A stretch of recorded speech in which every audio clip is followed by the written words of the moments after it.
This is Elliot Eisenberg, consulting economist to the Guardian Title Agency of Colorado, catching you up to date on the latest in residential real estate in the state of Colorado. And the single most interesting and most important thing to keep in mind in what's going on in your incredibly hot market is a signal lack of inventory. Nationally, inventory is down quite a lot at 19.8, call it 20%.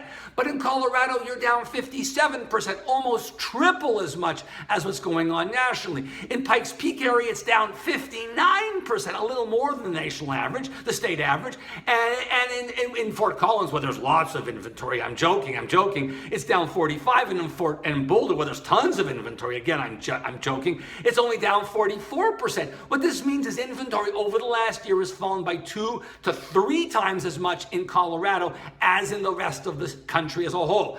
And if you look at it in terms of months inventory, nationally it's at 2.5 months, which is really small. But in the state of Colorado, of course, it's even less. It's only 1 month. It's down a little more in some places, a little bit less in other places, but it's incredibly down. There's nothing to buy. I would have thought for sure the sales market would seize eventually. There's so little to buy. People couldn't find what they want. They wouldn't bother. They'd give up. No, on the contrary, there's tremendous sales activity. This is promising for the country because it means that even if inventory falls nationally more, sales can continue to rise. But nationally, sales are up 26.5%, and in Colorado, they're up 22%. They're up even 26% in the Pikes Peak area, less than other places, but very strong across the board, despite the fact that there's no inventory. There's no supply, there's big demand, and as a result, prices continue to rise. Statewide, prices are up 13%, up 14 in Denver, 17 in Pikes Peak area, 11.5 in Boulder, only 8% in Fort Collins.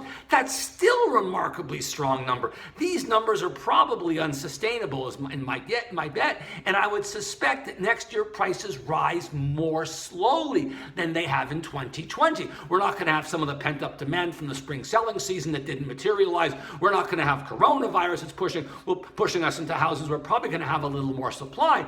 But this is a very strong demographic market, and there's certainly not enough supply, even if more supply comes on the market, and the builders aren't going to build enough to really dent supply either. So continue to enjoy this strong market and be aware that the inventory is the single thing that's driving you. It's remarkable what's going on in Colorado, how well you're dealing with how little inventory you've got. That's it for now. See you next month.